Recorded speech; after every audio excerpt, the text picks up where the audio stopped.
Hello, hello, hello, Noi here. Welcome to another episode of Love in Deep Space. Look at our cute little chibies. You know we are healing because we've got our cute little chibies and our favorite little mini game. Now, as I promised that I would make a video on the mini game, but with a little twist. Now, the mini game will serve as a background for the topic that I'm going to talk about. It's an interesting topic, and I believe that your perspectives would be greatly appreciated, because I'm sure that you've also come across this particular situation or topic. And also, I would like you guys to know that my skills are a little rusty, so if you watch me fumble playing this game, please know that I am self-conscious and rusty. And please be a little kind. Thank you. So, moving on, right? Now, my experiences on the internet, within fandoms, and even outside of it has led me to some interesting observations. Now, I don't know if you guys have been part of any, K-pop fandoms, but you will notice this in K-pop fandoms a lot. And there are like these very interesting, strange group of individuals that we like to call company stans, right? We have regular fans, and then we have passionate fans, and then there is a third group of people called company stans. And like I mentioned, this is such a thing. If you were ever part of a K-pop fandom, you would know this. You would absolutely know this. And me being was a part of, but I would say I'm just a casual fan now, was part of just one fandom, and I didn't see it back then, but off late I am starting to see this to be a trend. And first I thought that it was just like, oh, it's just K-pop groups, probably won't bleed into anything else. But I was wrong. So in my experiences, both being a K-pop fan-ish sort of and a gamer, I have experienced, I wouldn't say personally, but more like I've seen this kind of culture of being company stans. And this started with the Hoyo Wars games, with Genshin. Like I would see like a lot of people defending the company. And then that kind of, as I moved on from like Hoyo Wars games, but I still play them, and I'm more like an observer of sorts, because I don't interact with anyone in the fandom at all. So even when I'm on Twitter, I don't interact with anyone. If I have a doubt, yes, I'll probably send a little tweet like, hey, what is this? Can anybody tell me what is this? That's it. That's like my bare minimum interaction or on social media regarding any game, any fandom. Okay, I am always on like the edges, like the outskirts of fandoms and places like these. So anyways, I always found this interesting that, more than the game, that people are, or like even the idols themselves, people are a fan of the company that produced them. And it boggles my mind as to why. Because I've seen this in Genshin and maybe Honkai Star Rail and like other Hoyo Wars games, because those are the games that I play and like keep up to date with the information, right? But I've seen this now in LADs, where anything that you remotely kind of criticize about the company not being fair, it's not taken well at all. It's not taken well at all. And it surprises me, because I'm just like, okay, I understand you being like protective of the game or maybe even the characters, but what is the reason? Patricia, what is the reason? I'm not sure if that meme is correct, but I'm giving you the meme sound effects. Anyhow, it bothers my mind, right? It boggles my mind. It bothers me when I'm like, what makes these people so protective of the company that produced the game? or the boy band. Because you see, forget about the boy band, we'll talk about that later, maybe in some other video. But when I've seen this in relation to lads, I was trying to understand, like, why would you be so protective? Like, it's not just protective, it's like fiercely protective. Like, you would be of an ally.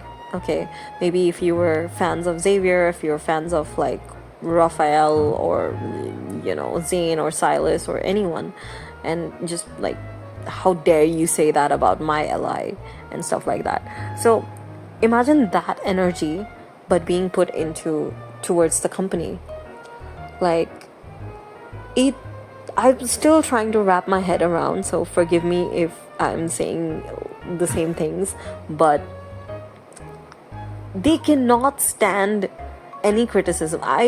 It bothers me, because like, what do you mean that you will not tolerate that you will tolerate all kinds of disrespect towards you?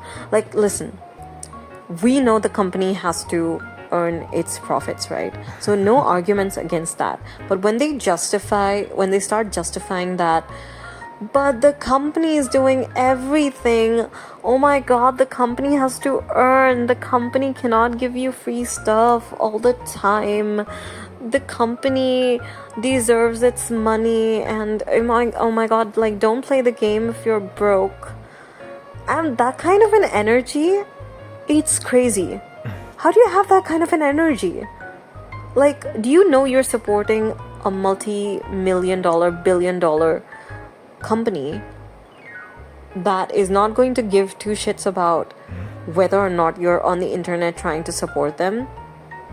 Maybe if you were part of like some content creator program, probably will give you few, like, I don't know, 10 diamonds for that. And that's being like way too generous as well, especially for Infold. Look at the way they've treated Infinity Nikki, like the fandom. Infinity Nikki's like player base and fandom, I feel so bad for them, because they, like, when the game launched, they took it to the heights of glory, I would say, for Otome games. I wouldn't say Otome, but like girl games, right? And it was so good for them. The company fumbled so bad, so very bad. And the fact that we are the sister game of, like, we're like the sibling game, right? And that makes me nervous for lads. But then I don't know what to expect in the future. Okay, so also, like, moving on from that fact, I would say that if we tolerate disrespect, even in like little doses, what is the message that we're giving to the company? Hey, treat us however you want, because in the end we're going to grovel back to you, right? That kind of disrespect also kind of, I feel like, I don't think it should, but it also kind of bleeds into real life, where you're just willing to tolerate disrespect at mere breadcrumbs. And it's very painful to see that kind of, that kind of an attitude, and like that kind of, I'd say, very self-loathing kind of a way. Because, see, the company is earning profits. The company is not going to, like I said, not going to care about what you're going to, like, how badly you're going to support them online. The company is not going to give two shits about that, right?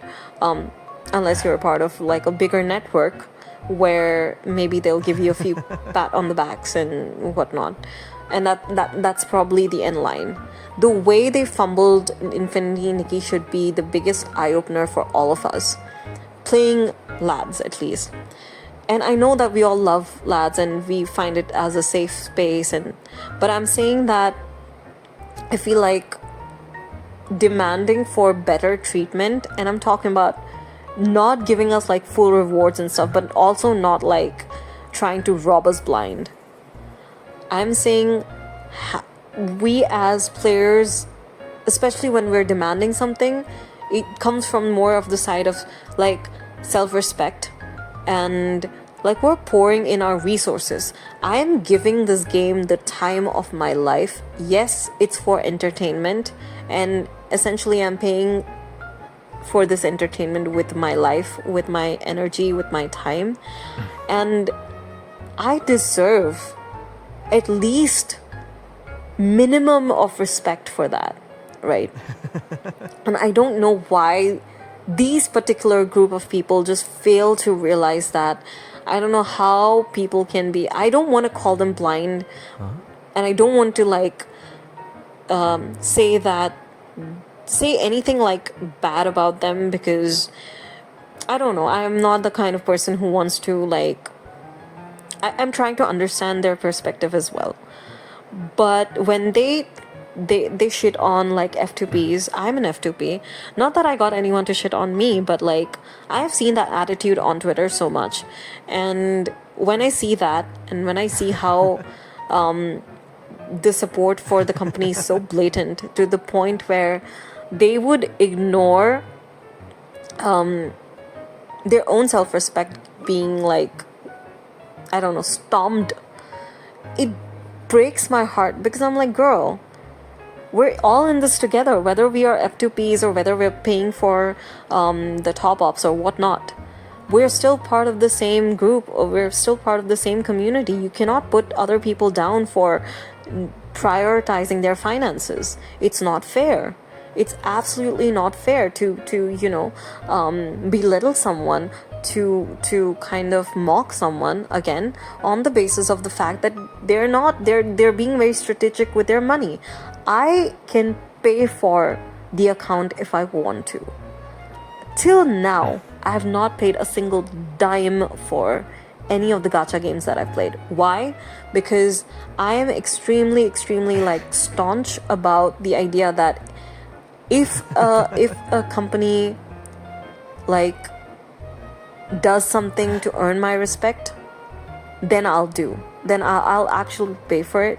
But if not, then you won't find me paying for like a single cent over a game, because these are my finances, right? These are this is my hard-earned money.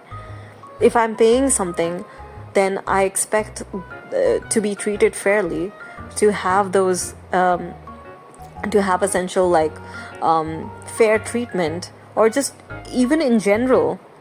So when the company shows you that they don't give two shits about your hard-earned money, your effort, your time spent, then that's a clear sign that's what happened with Infinity Nikki, and it's so heartbreaking. And I don't know how people fail to understand that. I don't understand. I just don't get it, right? So I don't understand how they're so protective, how they say that we should accept the bare minimum. What, when they're earning so much? They're earning profit in billions, and the excuses that we always see, like we always get from these people, are like, but they have to put their money somewhere, right? They're spending so much of money. They have to spend money. It's essentially their investment. I don't understand. Like, they're spending money in their own game to develop their own game so that they can reap more money off of us. Profits, tons and tons of profits. Why do you think a company is not going to look after their profits more than they're going to look after their player base? We've seen that. So what makes you think that they're doing this, like being so generous for no reason? There's always a reason. If we have rewards now, there's a very specific reason as to why we're getting these rewards. This is just an investment. This is the urge. This is the way that companies make us go a little further and be like, maybe I can pay this. Maybe I can pay a little bit. Maybe I can, because trust me, I had that thought. Someone who's a staunch F2P player, I had the thought like, maybe I should like do this on my birthday. Maybe I can break my F2P status on my birthday. And then I realized that, wait a second, these people treated like Infinity Nikki player base like shit. The same company, obviously devs are different, but the company is the same, right? So treated people like shit. They treated us like shit because we asked several times over and over that we need more content for farming, and we don't get that content for farming. We don't have any, you know, and I'm talking about farming, not even for diamonds. I'm talking about literal upgrade of the cards. And someone, I think I read a comment on some YouTube video saying that, but it's lucrative for them to, you know, not give us more content for farming. More energy bottles for farming, because, you know, that kind of gatekeeps us where we are. And I'm like, okay, I get it. It might gatekeep us for where we are. I get it. But should it be acceptable? Should we like, oh, why are you even complaining? I think that was the comment that said, why are you even complaining? They're trying to, you know, it's lucrative for them, so why would they do that? Okay, are we just supposed to accept bare minimum? Look where that gets you. You start accepting bare minimum, and the biggest example for this is Genshin. I don't know how many of you guys know about Genshin, but Genshin for the longest time treated its player like shit. Player bases like shit, and people accepted the bare minimum shit. And someone even, you know, kind of were fiercely protective and backing the company, saying that, oh well, but you know, just accept it, why don't you? They're trying to be generous. They're not doing me a favor by being generous, they're doing themselves a favor by being generous. Why is that so hard to understand? Why is that so hard to understand? That's what I don't get. So you take that, and until Wuthering Waves came into like competition and like really established itself as like a strong competitor, Genshin still continuously treated their player base like shit. And it took massive, you know, rating drops for them to wake up from their like dream and realize that, okay, we have competition, player bases are not going to be the same anymore. They're not going to like stomach bare minimum BS just because we're offering it, because there are like other players in the market. And right now Infold is the only reason Infold is like being able to do what it does right now is because there is no competitor for lads whatsoever. Like there have been 2D Otome games, but obviously nothing can beat what lads has already achieved, which is good for Infold, because Infold can essentially treat us however it wants to, knowing that we're still going to stick around, right? But the biggest situation here is that it's only a matter of time before that situation also changes, and something similar to how Genshin, Wuthering Waves, etc. came into this whole circle, that the same thing can happen even with, you know, Infold.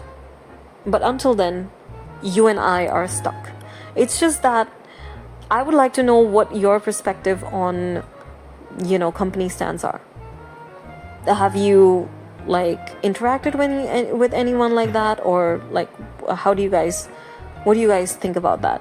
So I would love to know your thoughts and, you know, perspectives. And I would stop my commentary here and see you guys in the next video. Until then, do take care. Lots of love. This is Nori signing off.